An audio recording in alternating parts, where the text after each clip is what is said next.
Bonjour et bienvenue pour ce troisième jour sur l'immersion du féminin sauvage. Avant de commencer la vidéo, je vous invite, comme ces jours précédents, à inviter vos amis, vos cousines, vos sœurs, vos voisines, vos collègues à rejoindre le groupe et du coup à profiter de ces 7 jours d'immersion. Donc l'immersion, j'ai dû un petit peu la modifier. Les vidéos ne sont pas faites en live comme vous avez sûrement pu le voir sur un post que j'ai fait tout à l'heure. Je les préenregistre malheureusement à cause des bugs qu'il y a sur Facebook depuis lundi, depuis la grosse panne mondiale. Mais bon, c'est exactement le même principe. Je vous invite du coup à commenter une fois que vous avez fini de regarder la vidéo pour me dire si c'était quelque chose que vous connaissiez déjà ou si vous avez appris des choses nouvelles. Aujourd'hui, on va parler d'un grand sujet qui concerne toutes les femmes, les cycles féminins. Donc il faut savoir que la femme va vivre 4 cycles, 4 phases en tout cas pendant son cycle menstruel. Alors je n'ai rien inventé de nouveau. Pour celles qui ont déjà lu le livre Lune rouge de Miranda Gray, ça vient de là en fait, les 4 phases du cycle. On peut avoir des phases qui vont être plus ou moins longues vraiment en fonction de son cycle. C'est pour ça que moi je vous invite après à utiliser des outils si c'est quelque chose qui vous intéresse afin de venir vraiment observer et noter chaque changement de votre cycle. Dans un monde idéal, chaque phase du cycle dure 7 jours, ce qui nous fait un cycle total de 28 jours. Mais parfois, la nature a décidé que la phase de menstruation va être beaucoup plus longue qu'une autre ou autre chose. Donc n'hésitez pas vraiment, si c'est quelque chose qui vous intéresse et sur lequel vous avez envie d'en savoir plus, d'évoluer, à aller plus loin, à approfondir le sujet pour vraiment être plus en phase avec vos cycles. Donc chaque phase du cycle a une énergie propre qui va nous amener à vivre, à ressentir les choses différemment. Et le fait de venir comprendre un petit peu cette danse intérieure et d'apprendre à écouter ce qui se passe à l'intérieur de nous va nous permettre d'être plus en phase avec nous-mêmes. C'est un petit peu imaginer comme si durant toute la phase du cycle, on passait par 4 visages, comme si on était une seule femme avec 4 visages. Donc c'est pour ça que contrairement aux hommes, les femmes sont beaucoup plus cycliques, beaucoup plus connectées à la lune. Donc en tant que femme, notre cycle intérieur nous relie à tous les cycles que l'on peut retrouver dans le monde, que ce soit les cycles des saisons, printemps, été, automne, hiver, le cycle de la lune avec les différentes phases lunaires, les cycles de la vie, l'enfance, l'adolescence, l'âge adulte et la maturité, la vieillesse. Et du coup, on porte à l'intérieur de nous, en tant que femme, tous ces cycles du vivant qui se rejouent chaque mois, à chaque fois qu'un nouveau cycle commence. Et ces 4 phases sont associées à 4 archétypes féminins. La Vierge, la Mère, l'Enchanteresse et la Sorcière. Et du coup, chaque fois qu'on change de phase dans notre cycle, on va voyager à travers ces 4 archétypes. Donc on va venir les voir en détail. Donc j'ai des notes, si vous voyez que je regarde un petit peu en bas, c'est histoire de ne pas m'éparpiller parce que sinon je sais que la vidéo va durer 2 heures et que je vais m'éparpiller. Donc j'ai préféré avoir des notes. Comme ça, je sais un petit peu où j'en suis et que je ne dois pas dériver. Du coup, il faut savoir que le cycle, c'est quelque chose qui va nous donner beaucoup d'informations sur ce que nous sommes en train de vivre et ce que nous allons ressentir. En tant que femme, ça peut être dur ou dérangeant même d'accepter un petit peu cette composante cyclique de notre être. On lutte à chaque fois contre ces fluctuations et par rapport à ce que la société attend de nous, c'est-à-dire un petit peu être comme les hommes et être à chaque fois à 100% tout le long de notre cycle. Et ça fait qu'on mène en fait une lutte à l'intérieur de nous qui à force est épuisante. Donc c'est un véritable apprentissage de venir apprivoiser ces variations afin de ne plus les subir et de pouvoir les utiliser comme une force. Donc on va partir du début de la première phase. Donc un cycle commence quand vous avez vos règles. Donc là, ça va être une phase qui va s'appeler la phase contemplative et on va pouvoir retrouver l'archétype de la sorcière. Donc les énergies dominantes vont être énormément tournées vers l'intérieur. On va ressentir beaucoup plus de fatigue, qu'elle soit physique ou intellectuelle. Notre corps a besoin de repos. Je pense que vous l'avez déjà ressenti, que vous ayez des règles qui se passent très bien ou qui se passent mal, mais quand vous êtes à cette période du mois, vous êtes beaucoup plus fatigué déjà avec le sang que vous perdez, et du coup votre quantité de fer qui s'appauvrit un petit peu. Mais voilà, c'est vraiment un temps d'introspection, un temps pour vous. Si on compare un petit peu au rythme des saisons, là c'est vraiment l'hiver. C'est une période où on est en hibernation. On peut retrouver comme mots-clés pendant cette phase le repos, le lâcher-prise, la mort, le fait de s'abandonner, de ralentir, le silence, l'immobilité, la purification, la réflexion, le calme. Donc vraiment pour vivre cette phase d'une façon la plus sereine possible, je vous invite à prendre des temps de silence, de solitude et d'immobilité afin de vraiment ralentir et lâcher prise sur ce qui s'est passé, vraiment abandonner ce qui est. C'est vrai que comme je vous ai dit il y a quelques instants, dans le monde actuel, on nous demande tout le temps d'être à 100%.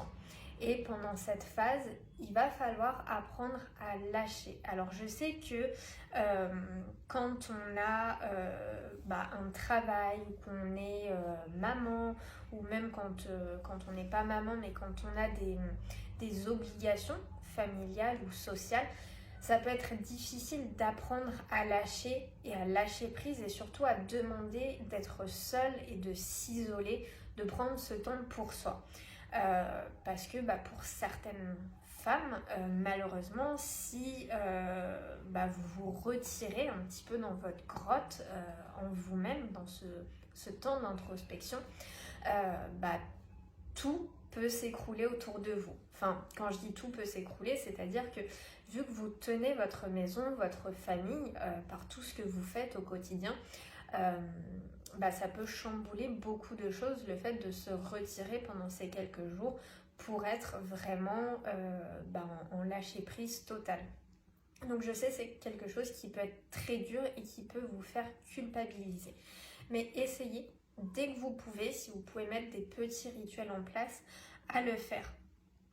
Et du coup, cette période nous aide aussi à nous régénérer en profondeur.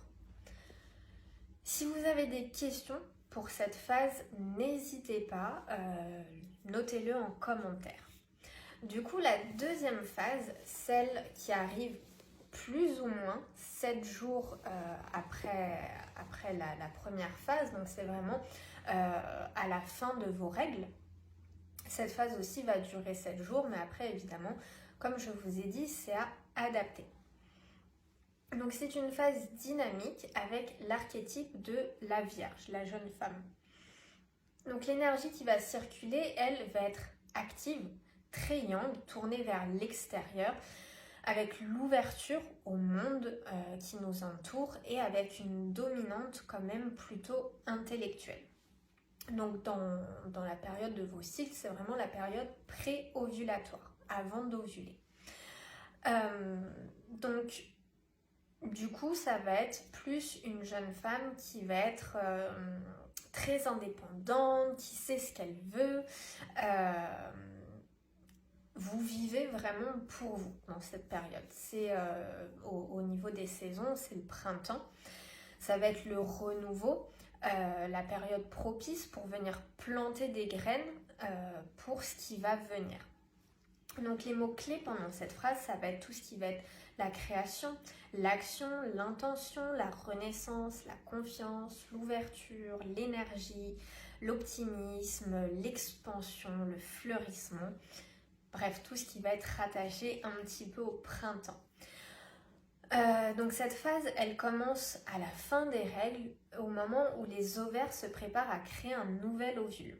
Donc c'est un moment où on peut expérimenter, alors pas tout le temps, mais la majorité des cas, on peut expérimenter un pic d'énergie. Donc tel un printemps un petit peu intérieur, on va venir renaître au monde. Dans la phase d'avant, on a vu qu'on était plus en introspection, plus un petit peu reclus sur nous-mêmes. Là, c'est une phase où on va venir complètement s'ouvrir. On va amener à la lumière ce qu'on a cultivé à l'intérieur pendant l'hiver qui vient de passer, donc pendant la phase contemplative. Alors je sais que certaines femmes peuvent ressentir encore des douleurs, que chez certaines autres, les règles malheureusement durent plus longtemps du fait de dérèglements ou de maladies. Comme moi, quand je me suis présentée il y a 2 jours, je vous ai dit que je souffrais d'endométriose. Malheureusement, j'ai des règles qui durent plus de 7 jours. Donc voilà, c'est pour ça que je vous invite, si c'est un sujet qui vous intéresse, à vraiment venir travailler plus profondément avec des outils pour comprendre votre cycle et comprendre après comment vous pouvez l'utiliser au quotidien pour venir transformer complètement votre vie. Parce que vous saurez comment faire avec votre cycle et un petit peu surfer sur toutes les émotions que vous pouvez ressentir durant votre cycle. Du coup, la 3e phase, c'est la phase expressive. Donc, du coup, là, ça va être plus ou moins au 14e jour du cycle jusqu'au 20e jour à peu près. Donc, c'est la phase ovulatoire. Le corps va du coup produire une très grande quantité d'œstrogène et un ovule est sélectionné dans un ovaire pour y finir sa maturation. Tous les autres seront éliminés par le corps. Vous allez avoir du coup un pic hormonal qui va permettre la libération de l'ovule hors de l'ovaire jusque dans la trompe de Fallope. Et du coup, ça arrive généralement entre J12 et J16 et ça va durer 48 heures. Donc là, on va retrouver l'archétype de la mère et la mère, c'est une femme qui va rayonner de changement. C'est quelqu'un qui est plus tourné vers les autres, qui a son amour qui est tourné vers les autres. On a envie d'être là pour ses proches, d'aider ses amis, de soutenir, de réconforter, de coucouner. C'est du coup l'archétype qui vient un petit peu célébrer la vie et les plaisirs. Donc là, on peut le comparer à l'été. C'est le moment de prendre soin de ce qui continue de grandir et d'accueillir l'abondance et la générosité de la terre. Donc, en mots-clés, on pourra retrouver la communication, l'empathie, l'amour, le partage, les dons, l'abondance, les relations. Donc, c'est le moment de notre cycle où potentiellement, on peut devenir mère. Et certaines femmes vont ressentir vraiment au fond d'elles pendant cette période un amour inconditionnel pour leur entourage qui va les envahir. Et c'est un petit peu la mère Teresa en nous qui s'exprime. Et c'est une sensation un petit peu d'oubli de soi qui va venir nous faire du bien, car elle nous rappelle que souvent, la clé du bonheur consiste à arrêter d'être focalisé sur soi et de s'ouvrir aux autres et de donner pour qu'après, on puisse recevoir en échange. Donc évidemment, c'est un équilibre à trouver parce que ce don de soi ne doit pas être omniprésent le reste du temps. Sinon, on finirait par s'oublier et du coup, on aurait des déséquilibres à l'intérieur de nous.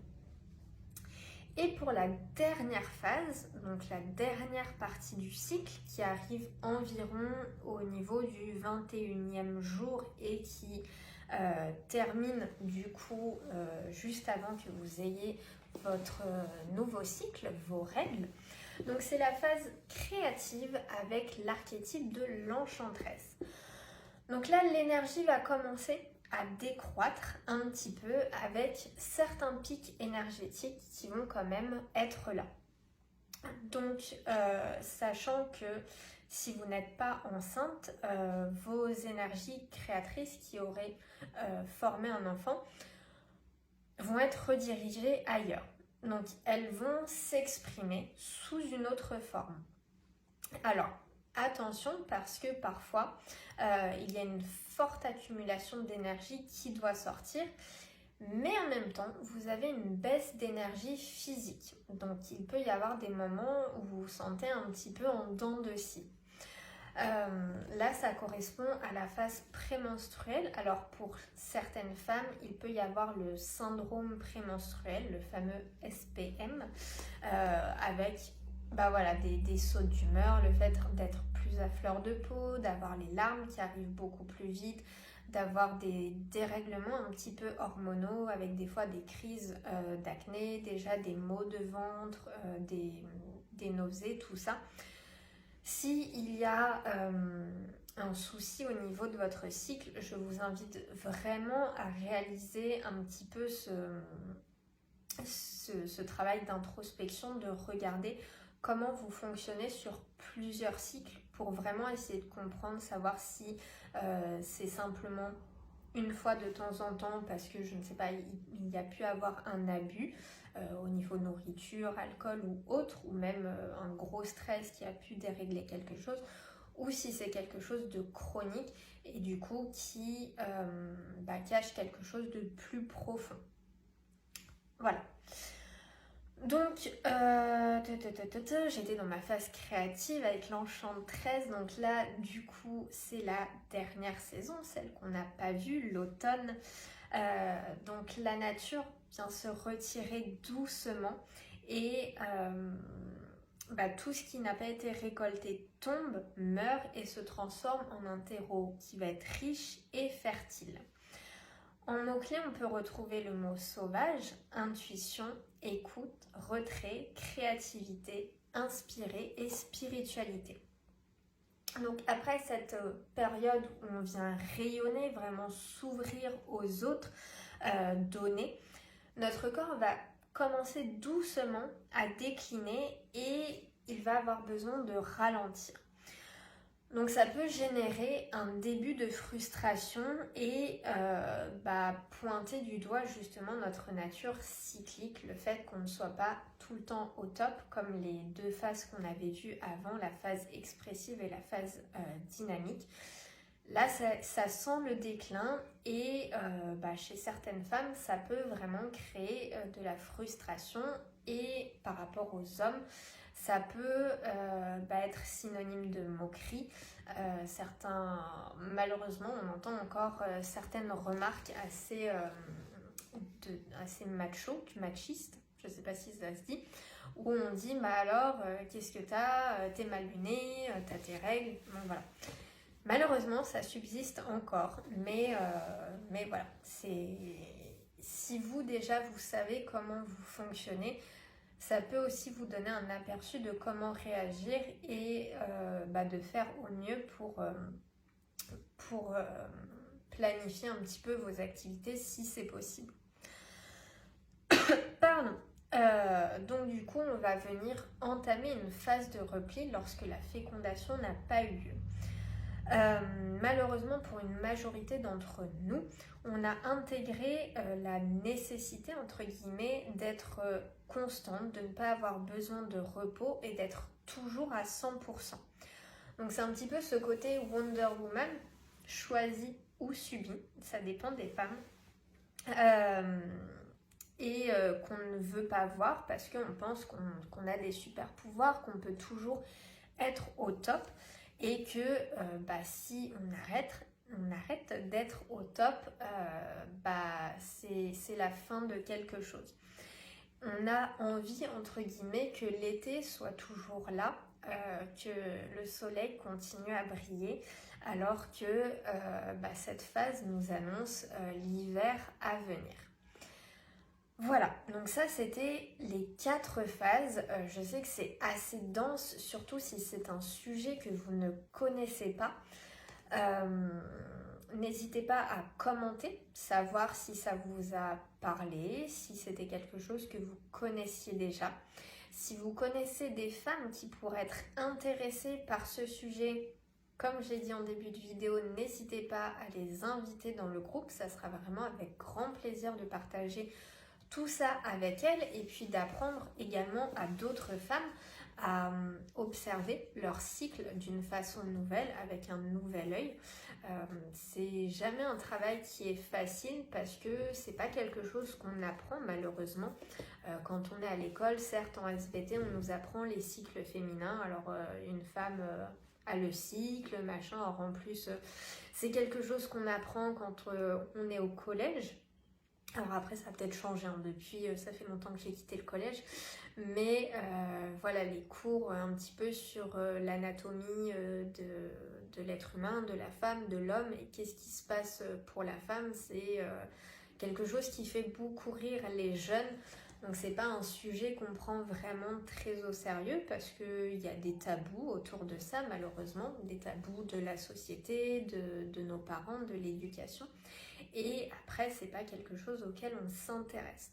Donc si vous, c'est quelque chose qui vous parle, qui vous interpelle, qui vous fait vibrer ou vous questionne, n'hésitez pas, mettez un commentaire et puis moi j'y répondrai avec grand plaisir. Et on termine la vidéo avec ma petite plume. Voilà, elle a eu son opération, vous avez dû voir sur son dos sa petite marque. On termine cette vidéo sur ça. Je vous souhaite une bonne fin de journée et je vous dis à très vite pour la vidéo du jour 4.